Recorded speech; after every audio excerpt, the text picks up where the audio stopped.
so let us now solve some of the problems involving parallelogram. So example, we have parallelogram math. Okay, so this is M, this is A, and this is T, and this is H. So we have the following questions. Number 1, what is the sum of the measures of angle M plus measure angle H? So you can see, based on our figure, we have here angle M, and this is also our angle H. Now, these two angles are consecutive angles. So one of the theorems parallelogram says that the consecutive angles of a parallelogram, their sum must be equal to 180 degrees. So that means measure angle M plus measure angle H is equal to 180 degrees, consecutive angles. Okay, so next one is, what is the opposite angle of angle A? So this is our angle A. So we're asked to identify its opposite angle. So angle A, then its opposite angle must be angle H. Okay. Next, number 3. So measure angle T is equal to 100 degrees. What is the measure of angle M? So this is our angle T. This is equal to 100 degrees. And this is angle M. And we're asked to find what is the measure of this angle M. So as you can see, angle M is the opposite angle of angle T, or angle T is the opposite angle of angle M. Then one of the theorems of parallelogram, it states that the opposite angles are congruent. So if this is equal to 100 degrees, then this is also equal to 100 degrees. Okay, number 4, if AH is equal to 4, then what is the measure or the length of MT? Now, AH is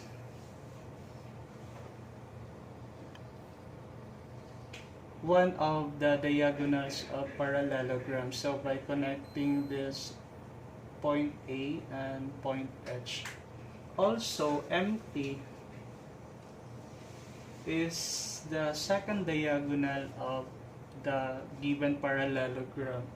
So EH and MT are the diagonals of parallelogram. So one of the theorems states that the diagonals of parallelogram, so EH is congruent to MT. So that means if AH is equal to 4, then this must be also equal to 4 units. Okay. Then last, number 5 is measure angle A is equal to 2x plus 6. Measure angle T is equal to 3x plus 9. Then what is the measure of angle T? Okay, so try to check angle A on our figure and also angle T on our figure. So as you can see, angles A and T are consecutive angles. Now, the sum of the consecutive angles is equal to 180. So we can write measure angle A plus measure angle T is equal to 180 degrees. So by substitution, angle A is equal to 2x plus 6 plus angle T is 3x plus 9 is equal to 180 degrees. Then combine like terms, you have here 2x and 3x. So the sum is equal to 5x plus 6 plus 9 is equal to 15. Then this is equal to 180. So 5x is equal to 180. Then transpose So 180 minus 15, so 5s is equal to 165. Then divide both sides by 5, so your x value is equal to 33. Now since the measure of angle T is equal to 3x plus 9, then by substitution with the value of x, then this is equal to 3 times 33. Since the value of x is 33 plus 9, so 3 times 33, this is 99 plus 9. So the measure of angle is equal to 108. So we can actually solve the following problems applying the theorems of parallelogram. So let us now solve some of the problems about rectangle. Now remember that one of the parallelograms is rectangle, and rectangle has also theorems. So example, this one, we're going to name this rectangle as rectangle Lian. Oh, okay. So question number 1 about this rectangle Lian. Okay. Okay, IN is congruent to what? Okay, as you can see, if we're going to connect this point to this point, then we have formed a diagonal. So meaning this IN or segment IN is one of the diagonals of the rectangle. And this is congruent to what? So you can say we're going to connect also point L to point A. We have formed another diagonal. So that means since the theorem of rectangle states that the diagonals are congruent, then this segment or diagonal IN is congruent to diagonal LA. Okay, so the length of IN is also the same with the length of LA. Okay, number 2 is if IL is equal to 2x plus 3 and AN is equal to x plus 4, then find the value of x. Okay, so IL here, this side, this is one of the sides of the rectangle, and this is parallel to this side of rectangle, which is AN. So that means IL is congruent to AN. So IL, the length of IL is equal to the length of AN. And IL is equal to 2x plus 3 based on the given. And this is equal to the length of AN, which is x plus 4. Okay, solving for x, so 2x minus x is equal to 4, then transpose minus 3. So 2x minus x is equal to x because you have 2 and you have here 1, so 2 minus 1, that means 1, but we don't have to write 1. So that is understood to be or to have 1 as the coefficient of x. So 4 minus 3 is equal to 1. So meaning the value of x is equal to 1. Number 3. Okay. Number 3, if AL is equal to 5x plus 3 and IN is equal to 4x plus 5, find AL. Okay, so AL from our rectangle is one of the diagonals, right? Then IN also is another diagonal. Based on the theorem, it states that the diagonals are congruent. So that means we can equate the value of AL with the value of IN because both are diagonals. So by substitution, AL is equal to 5x plus 3 and IN is equal to 4x plus 5. So transpose 5x minus 4x is equal to 5, then minus 3. So 5x minus 4x is equal to x, and 5 minus 3 is equal to 2. And we're asked to find the value of AL. Remember that AL is equal to 5x plus 3. So by substitution with the value of x, AL is equal to 5 times 2 plus 3. So 5 times 2 is 10 plus 3 is equal to 13. So that means the length for the value of AL is equal to 13.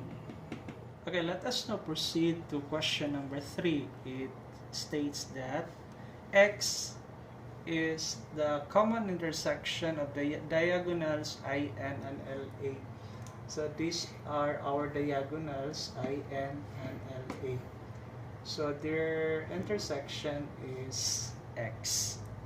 So if IX, so we have here the given IX is equal to x plus 2, then AX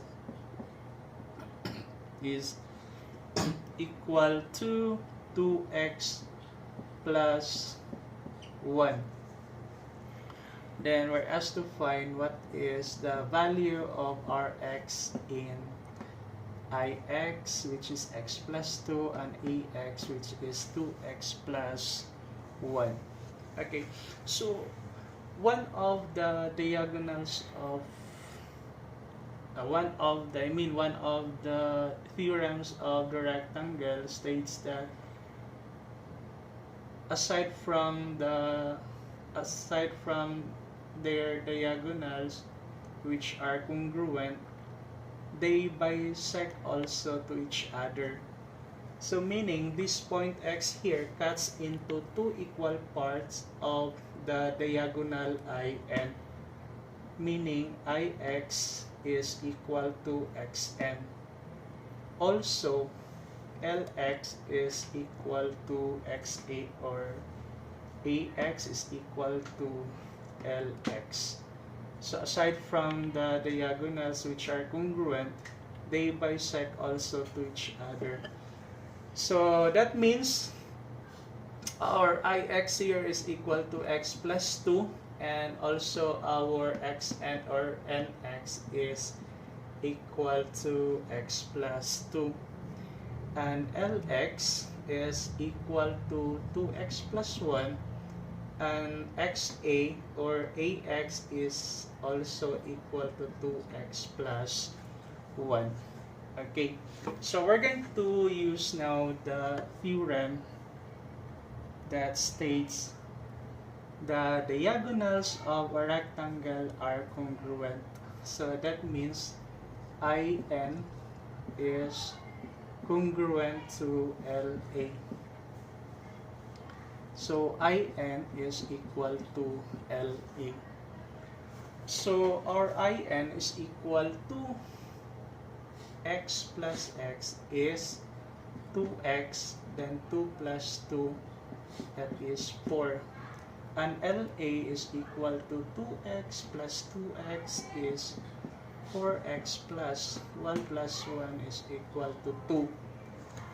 So solving for x, then we have 2x minus 4x is equal to 2 minus 4. So we just transpose positive 4 to the right and 4x to the left. So that becomes 2x minus 4x is equal to 2 minus 4. So 2x minus 4x is equal to negative 2x because 2 minus 4 is negative 2. Then 2 minus 4 here is negative 2. So dividing both sides by negative 2, then our x is equal to positive 1. Negative 2 over negative 2 is equal to positive 1. So since we're asked to find the value of x, then the value of x is equal to 1. Okay, that's number 4. How about number 5? So number 5, I'm gonna erase this one. Okay, so actually we can solve the problems of rectangle like this by applying its theorems. Okay, number 5, it is said that we're going to refer to number 4, then find LA. So here we're asked to find the value of LA. So remember that the length of LA is equal to 2x plus 1 plus 2x plus 1 or 4x plus 2. Okay. And since we have already the value of x, which is 1, then by substitution, we can write 4 times 1, since the value of x is 1, by 2. So the value of LA is 4 plus 2, which is 6. Okay, so we're done with the problems about rectangle by applying its theorems. Okay, let us now solve problems involving isosceles trapezoid. Okay, suppose we have here a trapezoid.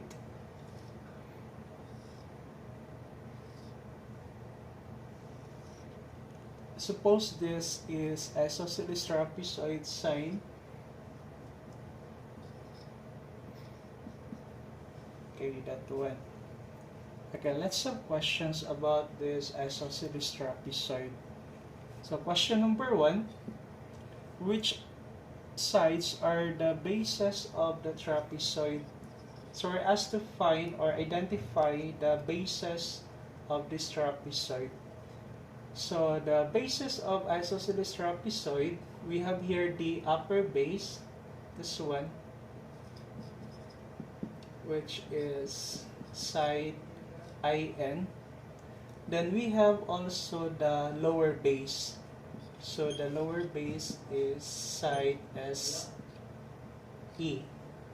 So these are the bases of this isosceles trapezoid, side IN and side SE. That's number 1. Number 2, which sides are the legs of the trapezoid? So the legs of the trapezoid are this one, the slant sides of the trapezoid. So the legs first is we have the IS and we have also ME. So these are the legs of the trapezoid, isosceles trapezoid.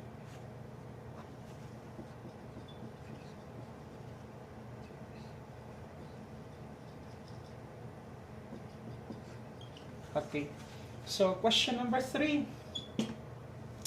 If measure angle S is equal to 100 degrees, find the measure angle E.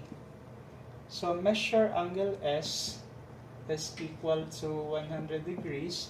What is the measure of angle E?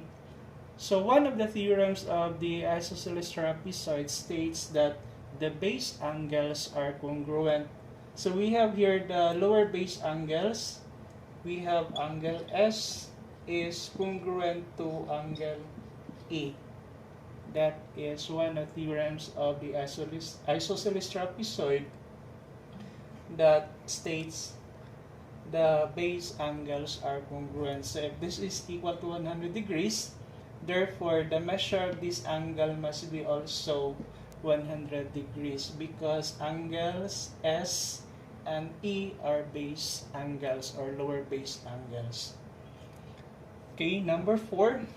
So if Sn is equal to 12x plus 7 and IE is equal to 10x plus 17, what is the value of x? Okay, so Sn, IE, if we're going to connect S to N, then we have here the diagonal of the isosceles trapezoid, and also connecting I and E, another diagonal of this isosceles trapezoid. Now the diagonals of the isosceles trapezoid are congruent or equal in length, so that means Sn is congruent to IE. Why? They are both the diagonals of this isosceles trapezoid. So that means we can equate the value of these two. So 12x plus 7 is equal to 10x plus 17. So 12x combined like terms is equal to 17 minus 7. So 12x minus 10x is equal to 2x is equal to 17 minus 7 is equal to 10. So that means the value of x is equal to 5. Okay? So we're done with 1, 2, 3, 4, and let's have the last question. So number 5, if Sn is equal to 7x minus 11 and IE is equal to 6x plus 9, then what is the length or value of Sn? Okay, Sn, then IE. Remember that one of the theorem states the diagonals of the isosceles trapezoid are congruent. So you have here, so that means you can equate this to. So Sn is equal to IE. Sn is equal to 7x minus 11 is equal to 6x plus 5. Okay? So 7x minus 6x is equal to 5 plus 11. Okay, so x is 7x minus 6 is equal to what? 5 plus 11 is 16. So the value of x is equal to 16, and we're asked to find the measure or the length of Sn. So by substitution, Sn is equal to 7x minus 11. So 7 times 16 minus 11. So what is 7 times 16? 112. What? 112. 112 minus 11. So what is 112 minus 11? Answer is 101. 101. Let us review. Okay, so we're given with 7x minus 11 and 6. This is not 5, this is 9. Sorry. So this is 9. So that means this is 9. So 9 plus 11. So this is actually 20. So 7 times 20. So you have 140 minus 11. This is equal to 129. Did you get? So let us review this number 5 question. So number one question we're given with Sn is equal to 7x minus 11 and I is equal to 6x plus 9. So actually not 5. Then we're asked to find Sn. Now remember that Sn and IE are diagonals of the isosceles trapezoid given, and one of the theorems states that the diagonals of isosceles trapezoid are congruent or equal in length. So meaning we can equate the value of Sn to the value of IE. That's why we have 7x minus 11 is equal to 6x plus 9. Then transpose 6x to the left side. Then negative 11 to the right side. So that becomes 7x minus 6x is equal to 9 plus 11. So 7 minus 6, you have here 1. So that's why you have x understood to have 1 as the coefficient. Then 9 plus 11 is 20. So by substitution, since Sn is equal to 7x minus 11, then 7 times 20 minus 11 is equal to 140. That's 7 times 20 minus 11. So 140 minus 11 is equal to 129. So the length or the value of Sn is equal to 129. So again, we can solve these problems by applying the theorems of isosceles trapezoid.